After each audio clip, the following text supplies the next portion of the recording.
Hi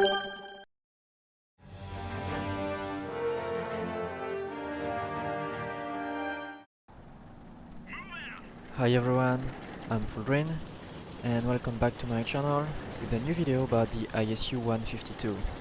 I already made a video about this tank a long time ago. It was a quick battle on Cliff. It was a fun battle, and this one it's on Ensk War. How to explain this tank? It's all about the gun, basically. You have a mediocre hull. You have no turret, obviously. This is a tank destroyer, but you have an insane gun that deals tremendous amount of damage to any target that dares crossing in front of you. Really, you'll have no issues dealing damage to tier 10 frontally.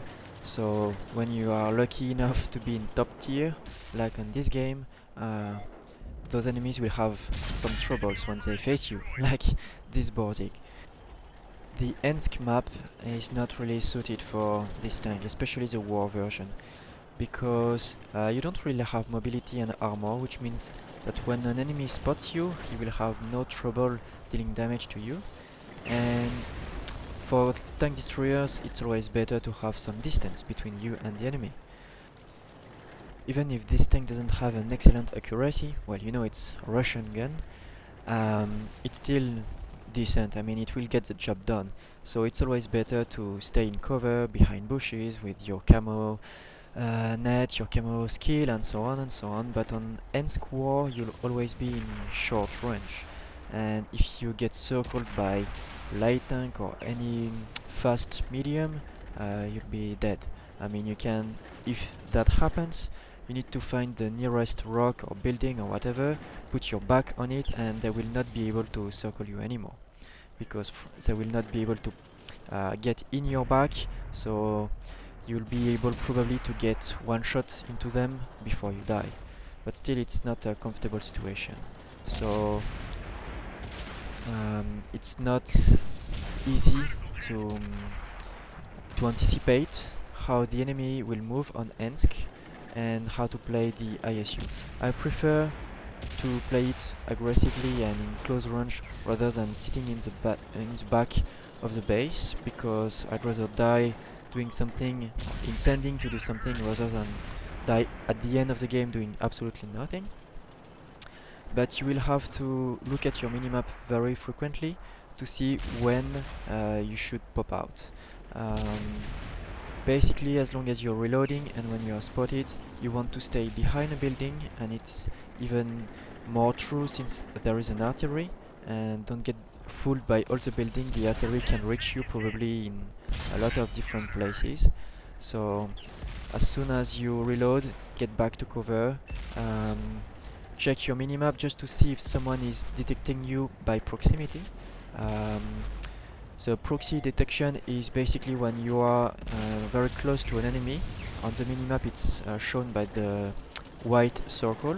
So if someone is inside this white circle, he will be able to spot you even through buildings and whatever obstacles.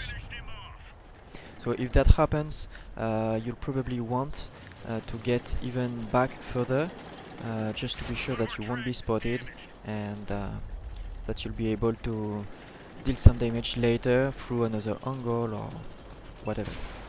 Anyway, I wanted to go back to the middle of the map by now to help my friend. However, I've been intercepted by E25 here just in front of me, and there's a Hellcat on my right. And those two enemies, two tank destroyers, are really fast, and I don't want them in my back. They could cripple me really fast. So it's a bit of a shame to waste a shell for less than 100 damage, but still it's an annoying enemy down. And now it's time to get rid of this Hellcat. Once again, don't assume that you're safe from the artillery. In Ensk there are plenty of good angles. It's definitely not as good of a protection as in Himmelsdorf, for example. Anyway, I got a lucky shot on the Hellcat. I wasn't fully focused. And now again I want to help my friend. There's a light. He's not capping anymore, but he will be a problem if he tries to circle me, and he's aware of me. here. I'm just waiting, come on, but he didn't expose himself. It was a wise decision.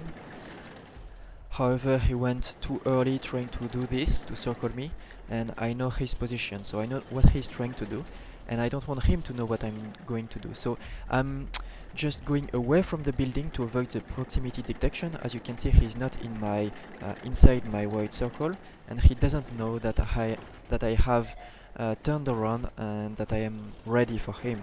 So he's taking some risk now, and goodbye. I mean, from this distance, there's no way I can miss that shot. So, now I have a free path to help my friend, but he's really far away, so I'll never get there in time. And now, unfortunately, he's dead. But he did a very brave resistance. He stayed on this part of the map for a very long time against those two enemies. So, I mean, if he didn't lasted that long, they would have flanked us. Maybe they would be already on our cap. So, thanks to him, this flank was safe for a very long time. And now the battle is won. There's just one last standing enemy. And goodbye. So that's it, victory. So again, if you're playing a tank destroyer in a urban map, you have two solutions. You can sit in the back of a street. You can do that easily on Himmelsdorf, for example. Or you can play in close combat with this kind of tank destroyers. In this case, you want to be very aware of your minimap, like when the enemies are going to circle you, if you are safe from artillery or not, and so on. So that's it for today. Thank you for watching and see you in the next video.